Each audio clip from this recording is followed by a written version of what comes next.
Assalamualaikum, apa khabar semua? Terima kasih kerana sudi singgah ke channel saya. Saya harap anda semua berada dalam keadaan sihat dan bahagia selalu, insya-Allah. Dalam video kali ni saya nak sambung video yang sebelum ni. Kisah yang diceritakan oleh Ijat ketika dia bekerja di satu landasan kereta api, Rembau Tampin, bahagian kedua.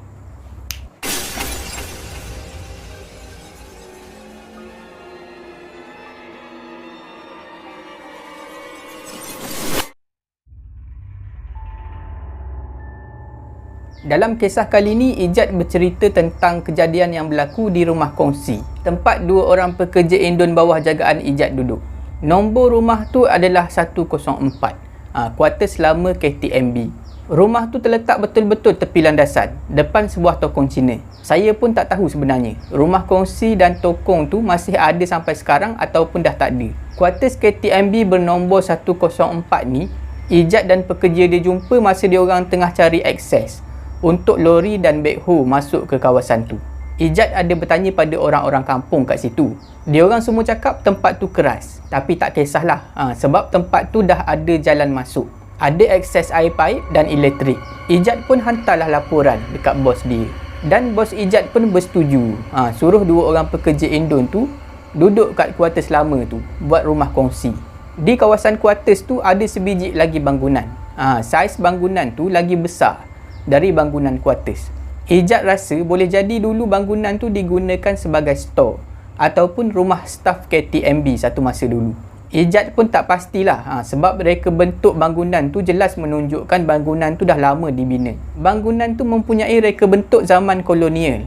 Bila sebut kolonial ni, maknanya mungkin dah dibina sebelum merdeka. Kuartus tu pula macam rumah teres, tapi saiz dia terlalu kecil.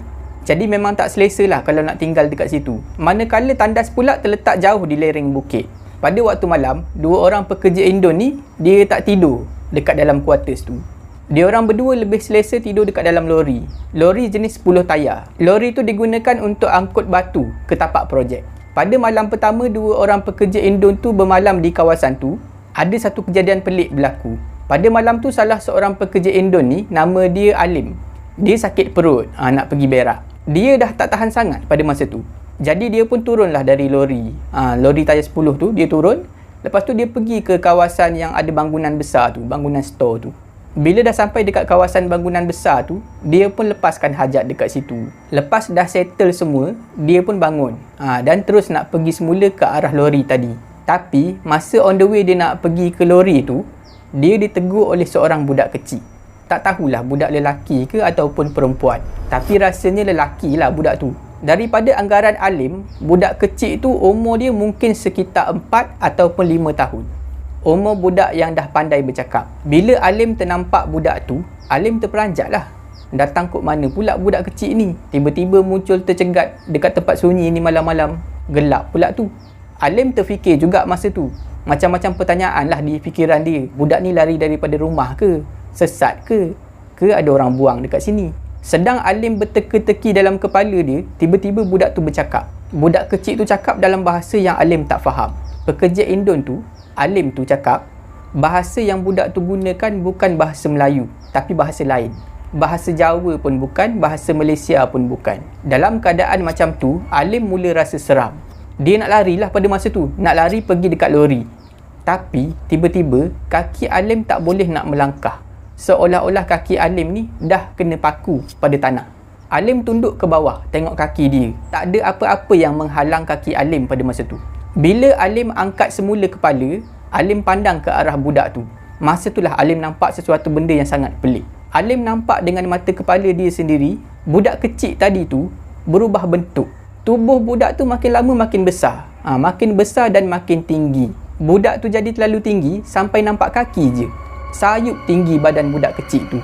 Bukan budak kecil dah pada masa tu. Dah jadi titan. Dah jadi gegasi. Kepala benda tu memang dah tak boleh nampak dah. Sebab dia terlalu tinggi. Seorang lagi pekerja Indon yang ada kat lori tu bernama Hasnan. Hasnan yang sedang lepak dalam lori mula terperasan kelakuan pelik Alim. Bila Hasnan nampak Alim ni dah jadi pelik macam tu, dia tengok daripada jauh, dia pun turunlah daripada lori tu. Dia terjun turun. Lepas tu dia berjalan menuju ke arah Alim. Hasnan nampak kawan dia ni, si Alim ni, dah mendongak ke langit sambil meracau-racau. Hasnan tak nampak pun benda tu, benda tinggi tu. Hasnan pun pegang kedua-dua belah bahu Alim sambil baca sesuatu. Akhirnya Alim tersedar. Bila dia dah sedar tu, dia pun berceritalah kepada Hasnan ni apa yang dia nampak tadi. Malam tu diorang berdua tak tidur kat kawasan tu. Diorang takut.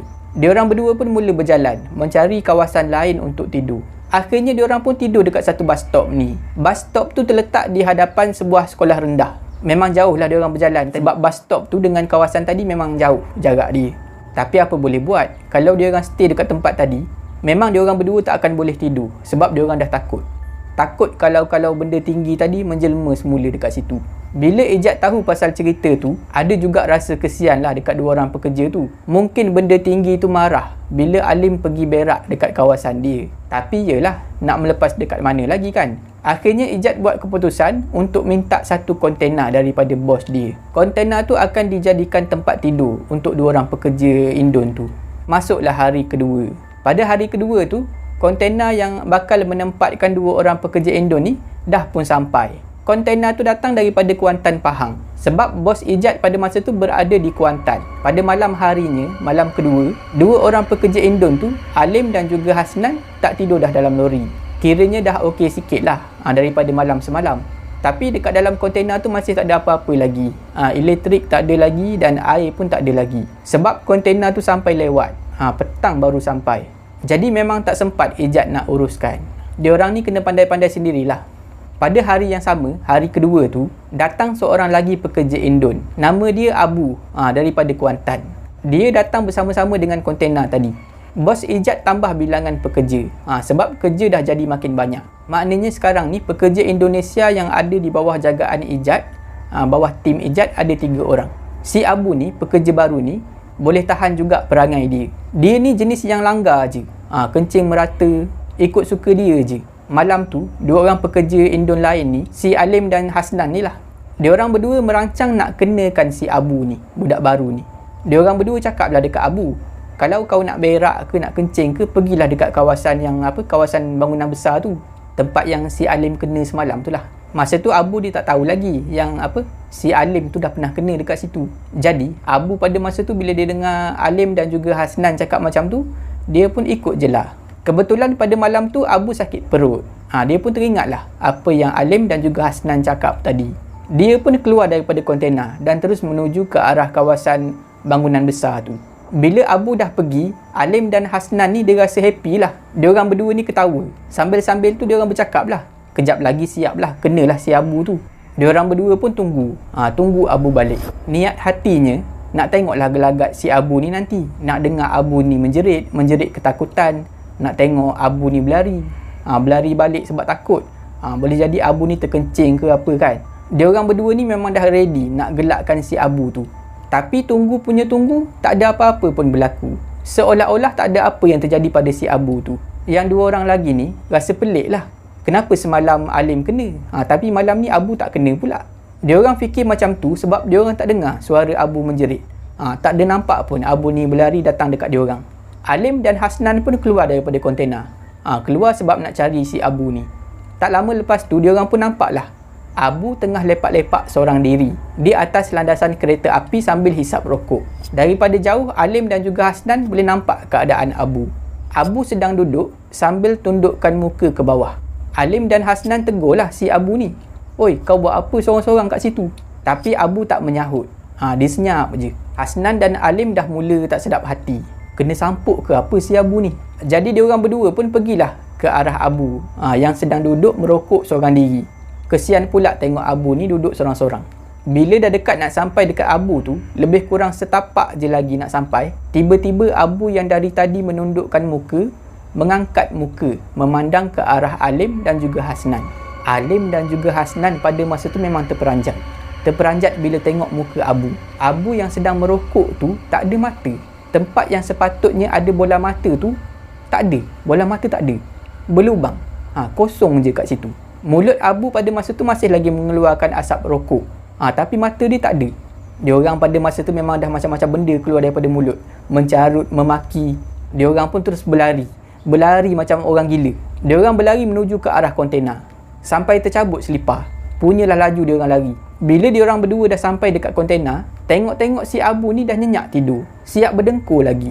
Jadi sebenarnya apa benda yang dia orang nampak merokok atas landasan tadi? Kali ni Ijat bercerita pengalaman masa dia kerja di kawasan landasan kereta api tu dalam bulan Ramadan, bulan puasa. Ijat masa tu baru first time kerja jaga site time bulan-bulan puasa. Sebab selalunya kalau waktu bulan puasa, Ijat akan duduk je dekat office dia. Ijat jadi malas nak pergi ke site. Sebab biasalah kalau bulan puasa ni, jadi panas dan juga dia rasa dahaga. Ada satu hari ni di bulan puasa, Ijat terpaksa kena juga turun ke site. Sebab bos Ijat dah bising. Katanya Ijat ni selalu sangat lepak dekat office time bulan puasa, tak buat apa-apa. Jadi Ijat pun geraklah macam biasa, pergi ke site. Kali ni site terletak agak hampir dengan satu kawasan kampung. Ijat ingat lagi masa tu. Masa tu tengah hari. Jam tepat menunjukkan pukul 12 tengah hari. Ijat ikut aja trek landasan tu seorang diri, mencari pekerja-pekerja dia. Ijat nak tengoklah dah buat kerja sampai kat mana. Maklumlah, kerja di landasan kereta api memang macam tu. Trek tu kan panjang, jadi diorang ni memang takkan kerja setempat.